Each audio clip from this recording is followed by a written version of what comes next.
नमस्कार दोस्तों, आपने स्क्रीन के ऊपर देख ही लिया होगा। झूठे मुकदमे ने मुझे और मेरे परिवार को तोड़ कर रख दिया है। ना तो खाना खाने का मन करता है, ना ही किसी से मिलने का या बात करने का। मैं और मेरा परिवार बहुत परेशान, निराश और असहाय महसूस कर रहे हैं। अब हमारे सामने क्या विकल्प है? अब हम करें तो क्या करें? हमें कानून की कोई भी जानकारी भी नहीं है। अगर आप भी कुछ ऐसी ही बातों का सामना कर रहे हैं, आपके ऊपर भी किसी ने गलत और झूठा मुकदमा दायर कर दिया है, जिससे आप और आपका पूरा परिवार परेशान और निराश हो चुके हैं, और आपको समझ नहीं आ रहा है कि अब हम क्या कर सकते हैं, कौन कौन से लीगल रेमेडीज आपके लिए उपलब्ध हैं, तो उसके लिए यह वीडियो आपके लिए बहुत ही फ्रूटफुल हो सकती है, आपकी सहायता कर सकती है। मेरे साथ अंत तक बने रहें।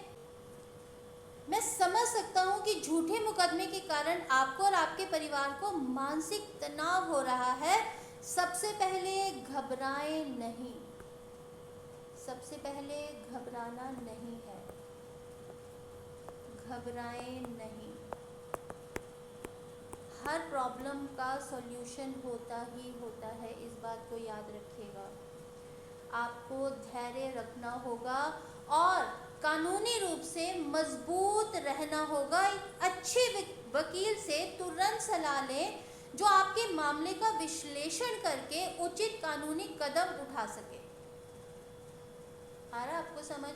सबसे पहला कदम यही है कि आप किसी वकील के पास जाएं, अनुभवी वकील के पास जाएं और उससे अपनी प्रॉब्लम के बारे में डिस्कशन करें।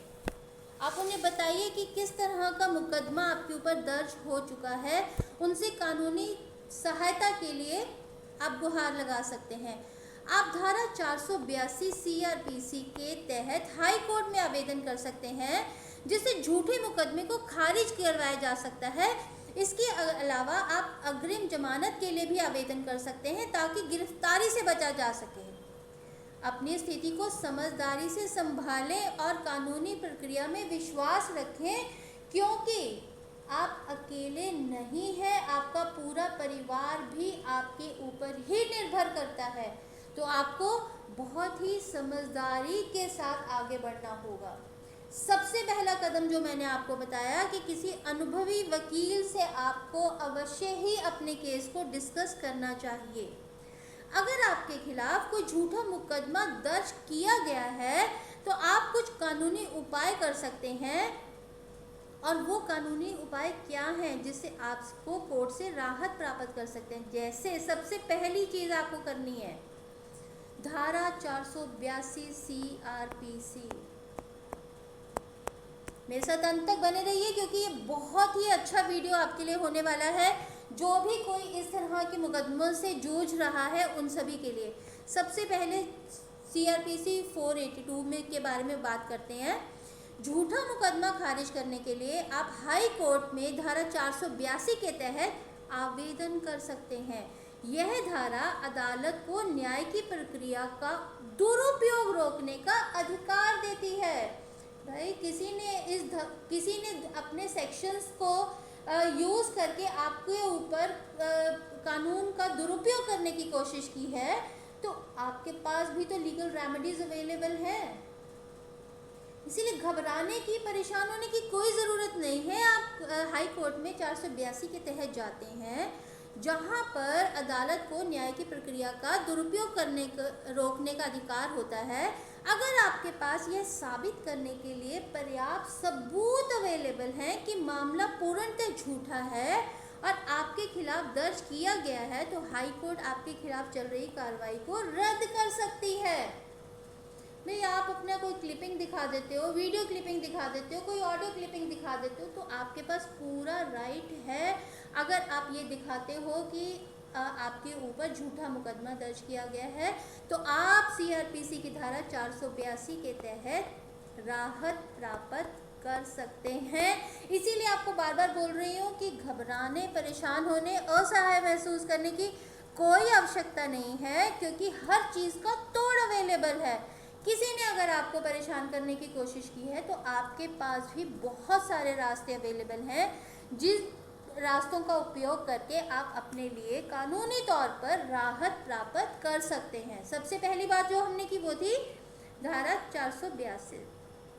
अब देखिए धारा 227, आरोप मुक्ति के लिए आप ट्रायल कोर्ट में धारा 227 के तहत आवेदन कर सकते हैं, जिसमें आप आरोप मुक्ति की मांग कर सकते हैं। अगर कोर्ट को लगता है कि आपके खिलाफ लगाए गए आरोपों में दम नहीं है और मामला पूर्णतः झूठा है, तो कोर्ट आपको आरोप मुक्त कर सकती है।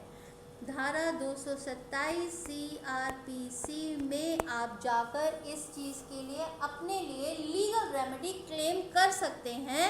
आप उसमें आवेदन कर सकते हैं और अपने आप को आरोप मुक्त साबित करने के लिए वहाँ पर केस दायर कर सकते हैं, एप्लीकेशन लगा सकते हैं।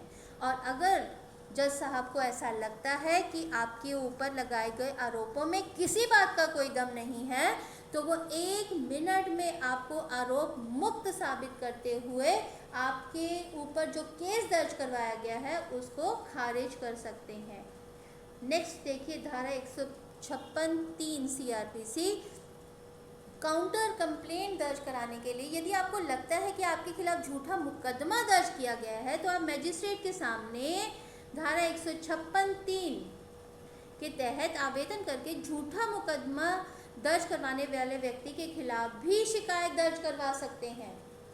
तो जो तीसरी चीज़ है वो 156(3) में भी आप जा सकते हैं, 227 CRPC में जा सकते हैं, और उससे पहले 482 CRPC में भी आपके पास लीगल रेमेडीज अवेलेबल हैं। आगे सुनिए धारा 340 CRPC, झूठी जानकारी देने के लिए अगर मुकदमा दर्ज कराने वाले ने कोर्ट में झूठी जानकारी दी है, तो आप धारा 340 के तहत आवेदन कर सकते हैं। इस धारा के तहत कोर्ट उस व्यक्ति के खिलाफ झूठी जानकारी देने के आरोप में कार्रवाई कर सकती है। सेक्शन 340 CRPC, इसमें भी आप जाकर एप्लीकेशन लगा सकते हैं कि आपके खिलाफ जो भी जानकारी दी गई है वो पूर्णतः झूठी है और आपके पास इन सारी चीज़ों के सबूत अवेलेबल हैं, तो कोर्ट आपकी बात को अवश्य सुनेगी और यह देखेगी कि आपको आरोप मुक्त किया जा सकता है। धारा 499 500 IPC बहुत ही महत्वपूर्ण धाराएं हैं। मानहानि का मामला, अगर झूठे मुकदमे में आपकी मानहानि हुई है तो आपको मानहानि का मुकदमा दर्ज करा सकते हैं। धारा 499 500 IPC के तहत आप मानहानि के लिए कानूनी कार्रवाई कर सकते हैं। आपके पास पूर्णतः अवेलेबल है ये धारा 499 और 500। मानहानि का दावा, भाई अगर किसी ने आपको कोशिश कर दी है कि मैं तो आपको और आपके पूरे परिवार को परेशान करके ही छोड़ूंगा, और वो जानबूझ के आपको परेशान कर रहा है, आपको मानसिक तौर पे आपको परेशान करने की कोशिश कर रहा है, तो भाई आपके पास भी पूर्णतः आपके पास मानहानि का दावा करने के लिए 499 और 500 की धाराएं आपके सामने हैं, जिससे आप उनसे कानूनी कार्रवाई करवा सकते हैं। नेक्स्ट देखिए बेल के लिए आवेदन। भाई अगर आपको लगता है कि बहुत ही गंभीर धाराओं में आपके ऊपर कोई केस दर्ज करवाया गया है और वो झूठी धाराएं हैं, तो आप सबसे पहले एंटीसिपेटरी बेल के लिए भी आप आवेदन कर सकते हैं। आप हाई कोर्ट में एंटीसिपेटरी बेल के लिए अप्लाई कर सकते हैं। अगर मुकदमा दर्ज किया गया और गिरफ्तारी की संभावना है, आपको लगता है कि भैया मुझे गिरफ्तार किया जा सकता है क्योंकि धाराएं गंभीर हैं, तो आप एंटीसिपेटरी बेल के लिए आवेदन कर सकते हैं।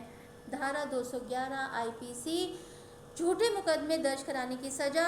धारा 211 के तहत आप झूठा मुकदमा दर्ज कराने वाले व्यक्ति के खिलाफ आपराधिक साजिश और झूठे आरोप लगाने के लिए मुकदमा दर्ज कर सकते हैं। धारा 211 IPC के तहत आप झूठा मुकदमा दर्ज कराने वाले व्यक्ति के खिलाफ आपराधिक साजिश और झूठे आरोप लगाने के लिए मुकदमा दर्ज कर सकते हैं।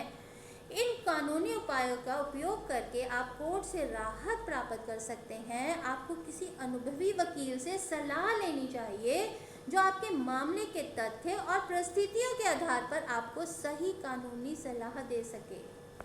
आ रहा आपको समझ? आपको किसी एक अच्छे वकील से अवश्य ही मिलना है।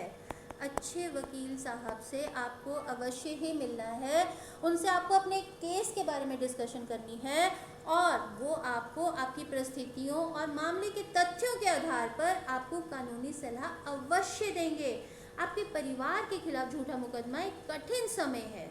इस चीज़ को हर कोई समझता है कि आपके और आपके परिवार के खिलाफ झूठा मुकदमा दर्ज होने पर यह एक बहुत कठिन समय हो सकता है, लेकिन यह समय हिम्मत और समझदारी से काम लेने का है। ये हिम्मत हारने का समय नहीं है। याद रखें, सच का साथ देने से जीत आपकी ही होगी। इस समय आपको मानसिक और भावनात्मक रूप से मजबूत रहना होगा।